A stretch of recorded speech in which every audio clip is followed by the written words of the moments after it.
Hi students, good morning all of you. आइए चलते हैं आज हम class 8 civics lesson 6 understanding our criminal justice system. और लेसन पे हम लोगों ने 2 वीडियो ऑलरेडी कर रखे हैं और आप नहीं देख रहे तो जाकर यूट्यूब से देख लें। तो आज हम वीडियो नंबर 3 कर रहे हैं, जिसका टॉपिक नेम है FIR, फर्स्ट इंफॉर्मेशन रिपोर्ट। आप लोगों ने बहुत सुना होगा FIR के बारे में कि FIR कर दूंगा या उन पर FIR हो गया है या उन्होंने FIR कर दिया है। तो FIR का मतलब क्या होता है हम यहाँ समझने का प्रयास करेंगे। बहुत इंटरेस्टिंग और नॉलेजेबल वीडियो होगा ये, क्योंकि ये हर एक पर्सन के लाइफ में ये काम आने वाले पॉइंट्स हैं। क्योंकि हम मानव है और मानव समाज में रहता है, तो समाज में बहुत सारी कन्फ्लिक्ट और ये इस बात की होती रहती है। जब हम FIR का फेस करते हैं सोशल इशू को लेकर के, अपने घर में किसी मैटर को लेकर के, सोशल मैटर को लेकर के हमें समझने का प्रयास करें आखिर FIR है क्या। इसके बाद हम पढ़ेंगे what is the role of the public prosecutors. Okay, तो 1 बाय 1 इस टॉपिक्स को देखेंगे। तो आइए देखते हैं। सबसे पहला पॉइंट आपका है FIR, फर्स्ट इंफॉर्मेशन रिपोर्ट। तो आप लोग के पास अगर अवेलेबल है बुक सिविक्स की, तो आप पेज नंबर 72 को ओपन कर लीजिए ताकि आप लाइन बाय लाइन इसको देख सकें। और देखिए आपका ये पॉइंट्स है, आपका ये जो है इसी को हम देखेंगे। अगर आपके पास बुक है तो आप यहाँ से आप देख सकते हैं इसको। ओके, आइए देखते हैं। It is with the registration of an FIR।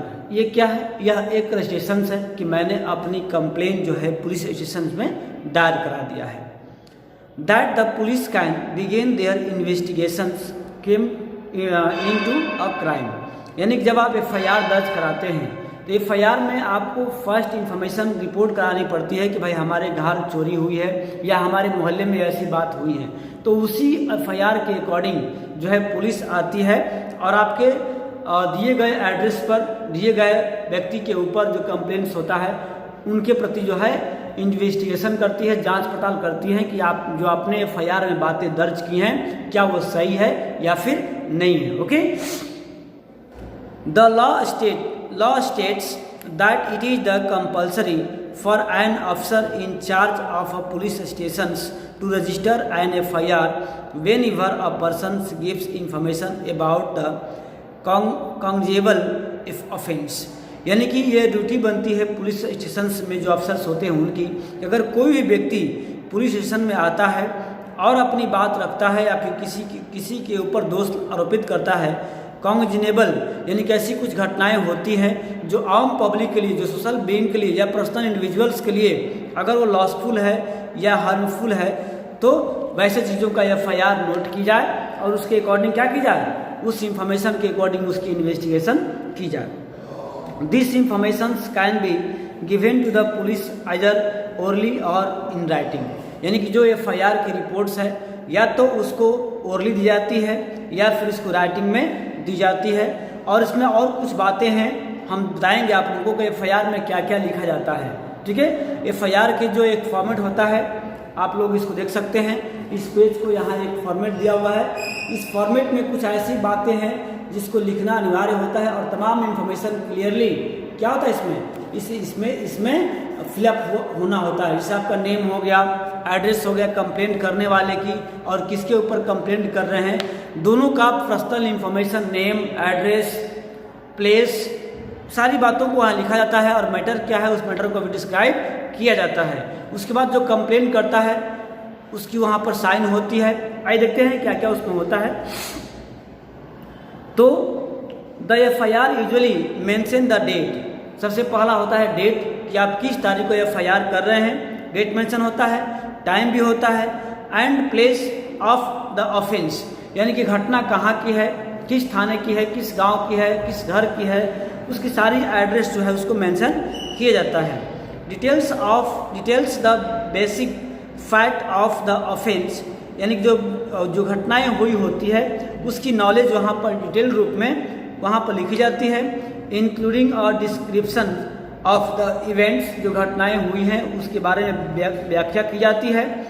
If known the identity of the accused person and witnessed is also maintain. देखिए एक्यूज्ड पर्सन क्या होता है और विटनेस क्या होता है।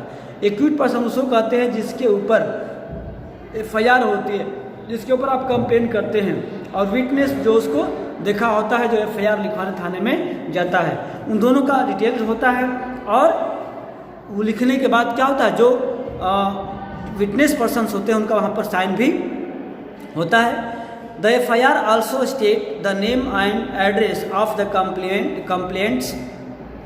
कंप्लेंट्स जो कंप्लेंट लिखवाते हैं या FIR दर्ज कराते हैं उनका नेम और एड्रेस भी वहाँ पर डिस्क्राइब होता है। There is a prescribed form in which the police registered an FIR, और यहाँ पर एक पहले से प्री प्लानिंग बना हुआ फॉर्मेट होता है जिसके ऊपर FIR जो है दर्ज कराई जाती है।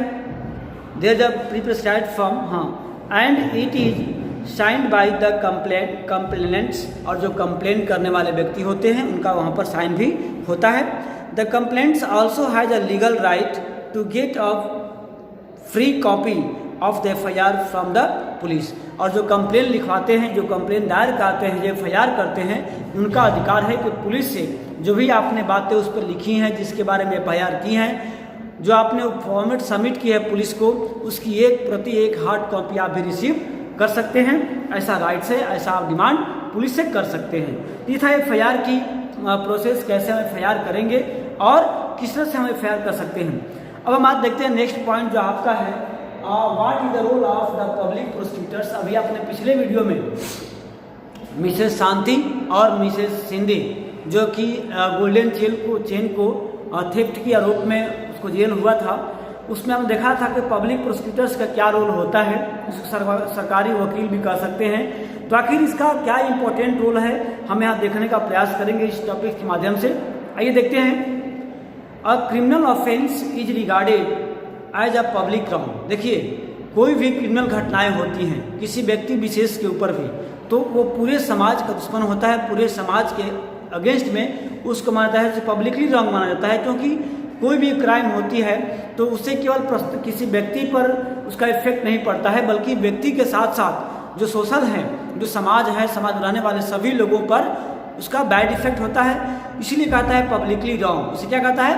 Publicly wrong. What is meant by this is that it is considered to have been committed not only against the affected victims but against society as a whole। यानी कोई भी ऐसी घटनाएं होती हैं, इसका मतलब यह स्पष्ट है कि आप किसी व्यक्ति विशेष को उसे अफेक्ट ही केवल नहीं बल्कि पूरे समाज के लोगों का, पूरे सोशल ह्यूमंस का जो उस एरिया में या जो संबंधित है सबको उससे क्या होता है, लॉस होता है। इसलिए उसको कहा गया है पूरे सोसाइटी का victims. Do you remember the case of the dowry death of the Sudha that we read about in the previous chapter. हमने पिछले टॉपिक्स में आप लोगों ने पढ़ाया गया है कि किस तरह सुधा को डॉरी दहेज के लिए उसको मार दिया जाता है। तो वो केवल सुधा के मतलब ऊपर जो घटनाएं घटती हैं तो सुधा से नहीं बल्कि पूरे समाज को, पूरे सोशल बीइंग को वो विक्टिम हो जाती है।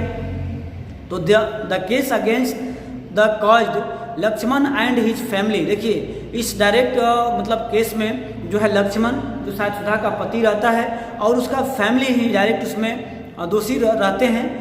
Family was presented by the states. देखिए, यहाँ पर दो पक्ष हो जाता है। एक तो जो आपको सुधा का फैमिली होता है लक्ष्मण और उसके हस्बैंड, और दूसरा पक्ष होता है पूरा सोसाइटी। जैसे केवल सुधा ही नहीं, सुधा का तो डेथ हो जाता है लेकिन सुधा को पक्ष के लिए, पूरे समाज के लिए, पूरे सोशल के लिए जो है ये घटना घट जाती है। तो एक तरफ होता है आपका पब्लिक, आपको बोल सकते हैं, और एक होता है आपका स्टेट, और एक होता है सुधा का फैमिली, सॉरी लक्ष्मण का फैमिली, लक्ष्मण जो होते हैं। तो ये तो दोनों, यानी कि जो ये होती है vice state, vice Lakshman family, इस तरह की जो एक्सीडेंट मतलब होती हैं इसमें वो शामिल रहते हैं। तो एक तो बात करते हैं, आगे देखते हैं कि in this case against accused Lakshman and his family was presented by the state. यानी कि एक तरफ स्टेट है, दूसरी तरफ लक्ष्मण की फैमिली रहती है। तो this is why the case was called state wise Lakshman Kumar and others. ये जो केस होती हैं क्योंकि सोशल पे इस पर इफेक्ट पड़ता है, समाज के लोग, समाज जो है इसके बारे में फेवर करती है। तो जो केस होता है आपका the state and the Lakshman and family क्या होती हैं, दो हो जाते हैं। तो that is why the case is called state wise Lakshman Kumar and others. Similarly the above case can be called state wise Shanti हर्बन, यानी कि उसमें देखा था गोल्डन चेन की जो चोरी हुई थी उसमें, तो जो केस था उसमें स्टेट और शांति के अगेंस्ट में, मतलब शांति के ऊपर था। एंड नॉट मोर शिंदे विशेष शांति, यानी कि इसमें शांति और शिंदे की केस निवृत्ति की जो चोरी हुई है उसका इफेक्ट जो है पूरे सोशल में पड़ा, समाज में पड़ा। तो एक तरफ से समाज के लोग हैं, एक तरफ समाज का पक्ष है यानी कि स्टेट कहा जाएगा, और इस तरह से जो विक्टिम्स होता है या जिनके ऊपर FIR होती है वो होता है। यानी कि यहाँ दो पक्ष डायरेक्ट पर्सनल ना होकर के क्या होता है, एक होता है स्टेट और एक होता है आपका जो दोषी व्यक्ति होता है वो। तो यहाँ पर आइए बात करते हैं कि जो स्टेट होता है तो उसके तरफ से कौन केस लड़ता है। क्योंकि पुलिस का काम क्या है आप जान चुके हैं कि उसका काम है आरोपित को अरेस्ट करना, इन्वेस्टिगेट